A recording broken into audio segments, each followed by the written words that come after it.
Hello, hello, comment allez-vous? Je vous retrouve avec une vidéo différente que les vidéos d'habitude. Ce sera pas un vlog. En fait, ça fait 8 mois que je suis là. Oui, ça fait 8 mois. C'est fou, ça passe trop vite.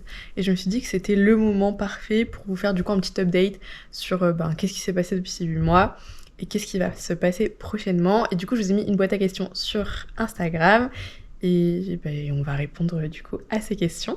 Yeah.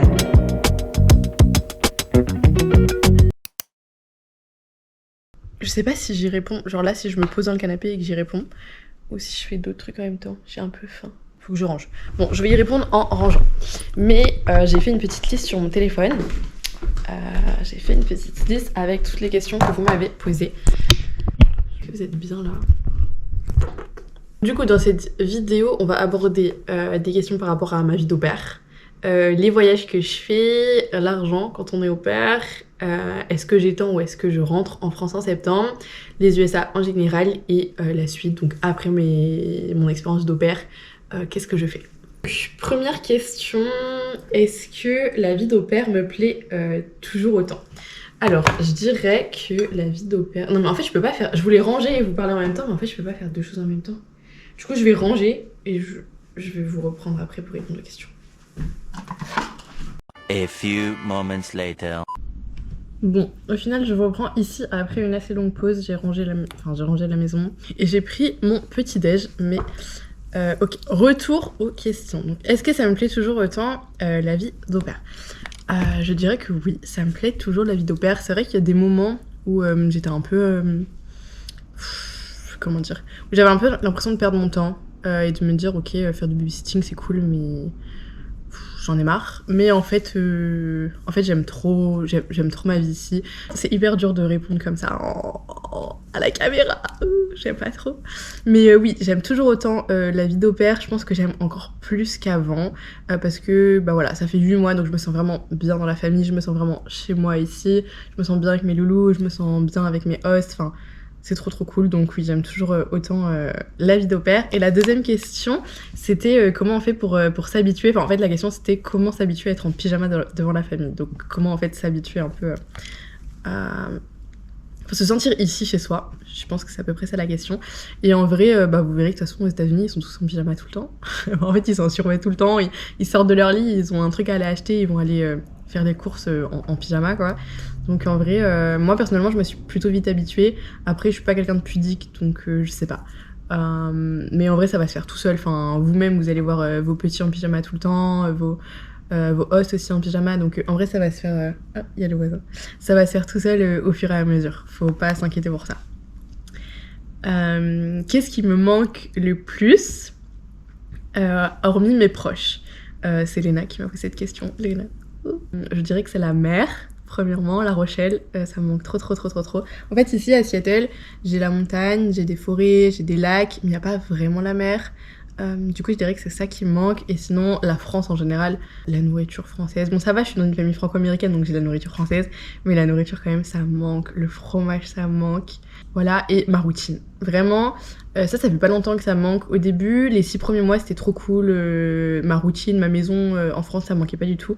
Et en fait, là, plus ça avance et plus je me dis, ah, mais j'aimerais trop juste rentrer chez moi et dormir dans ma chambre et me lever le matin et être à la maison avec mes parents, avec mes frères.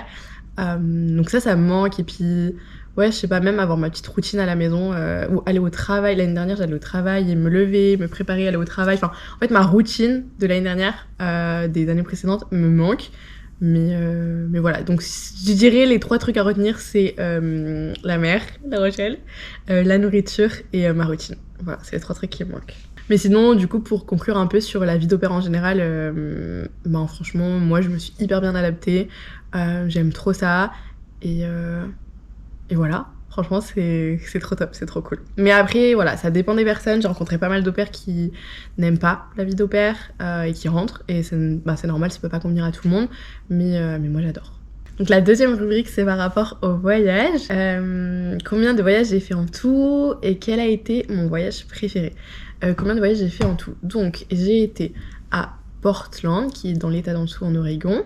J'ai été à Vancouver, au Canada, à 3 heures au-dessus de Seattle. J'ai été en Californie 2 fois, donc j'ai été une fois à San Francisco avec Jadou et une fois on a fait un road trip toutes les deux de San Francisco à Big Sur, je sais pas comment on dit, en passant par Santa Cruz, Carmel by the Sea, enfin c'était incroyable. J'ai été... Où est-ce que j'ai été? Portland, j'ai dit, Canada. J'étais à Las Vegas aussi et je crois que c'est tout. Et donc quel a été mon voyage préféré? C'était le road trip avec Jade. On est parti de San Francisco, d'ailleurs je suis en train de faire le montage là, j'espère qu'il va sortir bientôt. On est parti de San Francisco, on a pris une voiture, on est descendu à Santa Cruz. En fait c'est toute la côte pacifique, enfin pas toute la côte, hein. On a fait une petite partie de la côte, mais on est descendu à Santa Cruz, on a été à Big Sur où on a fait du camping. Et après, on est remonté à Carmel by the Sea, Monterey, puis on est reparti à San Francisco. Vraiment, la Californie, j'adore. Californie, j'aime trop, et c'était trop beau. En plus, j'étais avec Jade, donc c'était incroyable. Ouais, franchement, c'est trop bien. Donc en fait, en termes de voyage, j'essaye de voyager une fois par mois. Donc j'ai fait pas mal de choses pour le moment, et en vrai, j'ai tout adoré, c'était vraiment cool. Et là, je suis actuellement donc en vacances, mes hosts sont partis hier en France et ils partent pendant 15 jours, donc là j'ai 15 jours de vacances. C'est mes seules vacances dans l'année, parce qu'en tant qu'au pair, on a 2 semaines de congés payés.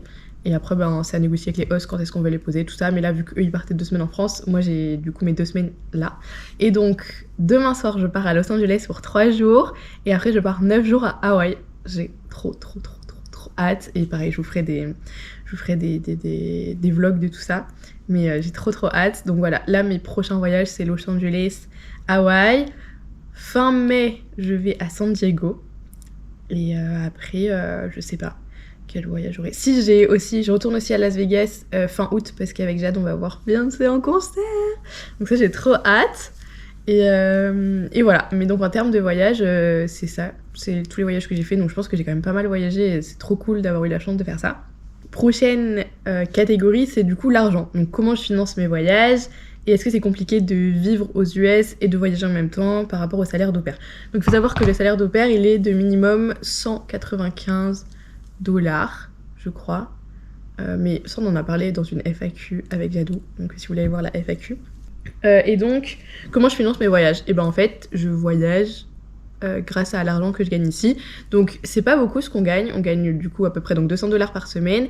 C'est pas énorme, mais en même temps, on n'a pas de dépenses à faire ici, à part nos dépenses perso, dans le sens où on est logé, on est nourri, tout. Même moi, quand j'utilise la voiture, c'est mes hosts qui payent l'essence. Donc en fait, on n'a pas énormément de dépenses perso à faire, sauf quand on fait des restos, quand on sort avec nos copains, nos copines. Mais sinon, à part ça, on n'a pas de dépenses. Donc moi, ce que je fais, c'est que je garde tout mon argent pour voyager. En fait, vu que je sais que j'ai un voyage par mois, tout le mois, j'économise, entre guillemets, pour mon voyage. Et j'essaye de pas trop sortir ou de faire des sorties où j'ai pas besoin de payer. Ou alors, avec des copines, on se retrouve dans un café, ou alors elles viennent à la maison. Ou... Voilà, donc voilà comment je fais. Et est-ce que c'est compliqué ou pas? En soi, jusque-là, c'était pas compliqué. C'était pas du tout compliqué jusque-là. Et Hawaï est arrivé, les taxes sont arrivées, j'ai eu des problèmes aussi avec les crédits, enfin bref. En vrai, je pense que je vais faire une vidéo sur comment j'ai dépensé plus de 2000 balles en 15 jours, parce que du coup, c'est ce qui est en train d'arriver maintenant. Et là, je vais encore de recevoir une facture, parce que j'ai été faire des prises de sang, j'ai reçu une facture de 380 $, non, 330 $, enfin bref. Énorme, plus de 300 $ pour une prise de sang, et tout était normal en plus. Franchement, à ce prix-là, j'aurais préféré avoir une maladie. Vraiment, donnez-moi une maladie à ce prix-là. Mais bref, donc en soi, jusqu'à présent, je m'étale. Donc, est-ce que c'est compliqué de vivre et de voyager? Jusqu'à présent, ça ne l'était pas, parce que j'étais assez organisée, parce que je suis pas une personne qui sort aussi. Je suis pas du tout dépensière. Je sors pas, je fais pas de shopping et tout. Enfin, je sors pas. Tout est relatif, mais genre, je vais pas faire des restos 4 fois par semaine. Et du coup, jusque-là, c'était pas un problème. Mais vu que Hawaï, c'est un gros voyage, et que je pars quand même 10 jours à Hawaï, ça m'a coûté assez cher, et donc là, j'ai pioché dans mes économies en France. Donc moi, ce que je vous conseille, c'est d'avoir des économies avant de partir, parce que vous serez pas bloqué si vous voulez faire un beau voyage. Donc moi, comme ça, pour Hawaï, j'étais pas bloquée, j'ai pu prendre sur mes économies. Mais sinon, pour tout le reste, j'ai jamais touché à mon argent français, j'ai toujours tout fait avec ma paye ici. Voilà. 4e topic, l'extension. Donc l'extension, c'est quoi? Quand on est au pair, on a un contrat de 1 an. Donc là, j'ai un contrat de 1 an avec ma famille qui se termine début septembre, parce que je suis arrivée début septembre. Et donc, après ces 1 an, la question c'est, est-ce qu'on veut étendre, c'est-à-dire rester encore au pair? Donc on a le choix de le faire 6 mois, 9 mois ou 12 mois. Et on a le choix de le faire soit dans cette famille-là, donc la famille actuelle, soit dans une autre famille. Donc la question que je me suis posée il y a 2 mois, c'est est-ce que je veux rester aux États-Unis ou est-ce que je veux partir. J'ai décidé de rester. Donc pour ceux qui ne le savent pas, du coup j'ai décidé de rester 9 mois de plus, enfin pour 2 principales raisons. Première raison, j'aimerais beaucoup continuer à voyager. Donc là j'ai fait toute la côte, enfin pas toute, mais j'ai fait toute la partie ouest et j'aimerais vraiment aller de l'autre côté, donc à New York, Boston, en Floride, enfin découvrir un peu la partie est des États-Unis. Et aussi parce que je suis dans une famille franco-américaine ici et que j'ai l'impression que mon anglais a progressé, mais pas comme j'aurais voulu, parce que je parle vraiment français tout le temps avec ma famille ici, et j'aurais vraiment voulu être dans une famille 100% américaine pour improve à 100% mon anglais. Donc voilà, c'est les 2 principales raisons pourquoi je veux partir, je veux étendre ailleurs, et donc je pars en septembre pour une nouvelle famille. Là je suis actuellement en train de parler avec d'autres familles pour voir laquelle me correspond le mieux, et voilà. Donc réponse, je reviens dans plus d'1 an en fait, je rentre dans plus d'1 an en France. Oh, c'est fou. Je rentre vers juin 2024. Voilà, dans très longtemps. Pour mon extension, donc il y en a qui savaient déjà que je partais, est-ce que j'ai des critères? Donc oui, j'ai des critères pour mon extension, c'est donc pas plus de 2 enfants, j'aimerais bien, côte est, j'aimerais beaucoup.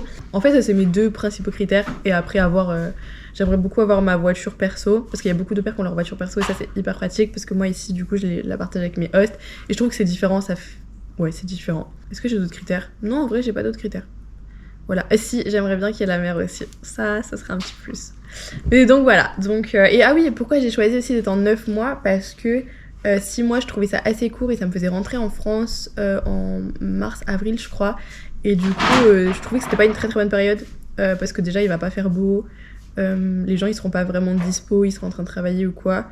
Et je sais très bien que quand je vais rentrer de mon année d'au pair, ça va être un changement énorme et je vais être un peu chamboulée, très très triste et tout. Donc j'ai pas envie de rentrer quand il fait pas beau et quand les gens sont occupés. Du coup j'ai décidé de rentrer en juin. Comme ça je vais rentrer, ce sera l'été ou le printemps, enfin les gens seront normalement, certains seront en vacances, donc ce sera vraiment cool. Et en plus ça me laisse 2 mois de repos pour après commencer mon master en septembre. Du coup, ça nous emmène au prochain sujet qui est donc la suite après mon année d'au pair. Donc beaucoup m'ont demandé combien de temps il me reste avant de rentrer, qu'est-ce que je fais après ma vie d'au pair et est-ce que donc j'ai des projets, tout ça. Donc combien de temps je reste, donc jusqu'à juin 2024, et qu'est-ce que je compte faire après. Donc après je compte rentrer et reprendre un master en mars pas du tout, reprendre un master en septembre. J'aimerais reprendre un master dans la communication parce que ça me manque trop. Donc voilà, reprendre dans mes études, dans la com, tout ça. On va bouger. Ah oui, et maintenant j'ai des crocs, ça veut dire que je suis une américaine. Je descends parce que du coup il y a Florine, notre femme de ménage, qui fait la cuisine et j'ai pas trop envie de la déranger. Et voilà, donc on va aller dans ma chambre, fermer les yeux, c'est le bazar. Je suis en train de préparer ma valise pour Los Angeles. Alors où est-ce que je vais vous poser? J'avance la caméra. Ok, donc les dernières questions. Je crois qu'il n'y en a plus beaucoup. Mais d'ailleurs, si vous avez d'autres questions, n'hésitez pas à me les mettre en commentaire et je pourrais y répondre ou à m'envoyer des messages sur mon Instagram ici. Voilà, je me ferai un plaisir d'y répondre. Et dernière question, ça concernait les États-Unis. Est-ce que les États-Unis en général, donc est-ce que j'aimerais vivre ici? Est-ce que c'est facile de conduire ici? Tout ça, la vie aux US. Eh bien, ne vous faites pas de soucis, je rentre en France. Voilà, je ne compte pas faire ma vie ici. Je sais pas comment expliquer. Tout est plus grand. En fait, je vais parler pour ma vie de Seattle, mais pas pour les US en général. Ça se trouve, il y a d'autres endroits aux US où j'aurais trop aimé être et aimé y rester vivre. Mais par exemple, à Seattle, désolée pour la luminosité, ça change à cause du soleil. Mais par exemple, à Seattle, il y a énormément de drogués, de SDF, tout ça. Et moi, je me sens pas safe de me balader ici toute seule. Que ce soit dans le downtown, donc dans le centre de Seattle, ou même au final là où je suis, parce que même si où je suis ça a l'air un peu plus calme, en fait ici tu peux avoir une rue avec que des drogués, des crackheads et tout là, et la rue d'à côté c'est hyper clean, c'est hyper mais en fait dans ma tête moi je suis en mode bah ouais mais la rue d'à côté c'est une rue qui craint, tu vois. Et du coup je sais pas, j'ai l'impression que c'est un peu pareil partout aux États-Unis. Tu peux vraiment avoir une allée avec des maisons incroyables, magnifiques, des belles voitures garées et tout, et la rue d'à côté c'était pauvres SDF. Et en fait, le truc aussi, c'est qu'ici, les homeless people, c'est pas des SDF comme chez nous qui ont pas de maison, c'est vraiment tous, j'ai l'impression, des drogués. Et ça fait peur, quoi. Si tu te promènes dans la rue, ça fait peur. Et moi, mes petits, ça nous est arrivé plusieurs fois qu'on aille au parc et qu'il y ait des drogués au parc et que ma petite, elle me dit, mais Charline, je veux rentrer, je me sens pas safe ici. Et je comprends totalement. Donc pour ça, bof. Et puis, je sais pas. Non mais je sais pas, juste en fait la France elle manque. Donc voilà, moi je veux rentrer en France. Et est-ce que c'est facile de conduire ici ? Bah en fait au début j'avais un peu peur parce que c'est que des grosses voitures et tout, mais en fait on s'habitue vite. Un truc que je me suis toujours pas habituée, c'est les voitures qui te doublent à droite et à gauche. Ça moi je peux pas, ça me fait trop stresser que les voitures me doublent par la droite. Je sais pas. Mais bon, après c'est juste une question d'habitude. Et je crois qu'aussi ça dépend de chaque état. Genre je crois que chaque état a son code de la route. Moi moi j'ai mon permis à Washington, dans l'état de Washington, mais je crois que chaque état a son mode de conduite. Enfin pas son mode de conduite, mais bref, vous avez compris. Mais sinon non, en vrai c'est pas difficile, c'est juste une question d'habitude. Et en plus les voitures sont plus grosses, mais les routes sont plus grosses, donc voilà. Bon, eh bien j'ai répondu à vos questions. Je sais pas si j'ai répondu à toutes les questions, je pense que si. Si vous en avez d'autres, donc n'hésitez pas à me les poser en commentaire ou sur Instagram ou je sais pas où vous voulez. Et puis voilà, puis s'il y en a beaucoup, peut-être que je referai une vidéo comme ça si ça vous plaît. En tout cas, merci d'avoir regardé cette vidéo. N'hésitez pas à mettre un petit... Non mais c'est quoi de faire ça ? C'est trop bizarre. N'hésitez pas à mettre un petit like, à vous abonner. Bref, et restez connectés parce qu'il y a d'autres vlogs qui arrivent. Là, je suis en train de monter le vlog avec Jade où on était à San Francisco Big Sur. Enfin bref, mon voyage préf. Je suis aussi en train de monter la deuxième partie de la vidéo avec mes frères. Si vous l'avez pas vue, allez la voir, elle est rigolote. Et du coup, prochainement, il y aura aussi Los Angeles et Hawaï. Enfin, prochainement un peu loin. Mais là, normalement, soon, c'est la vidéo avec Jadou et la vidéo avec mes frères.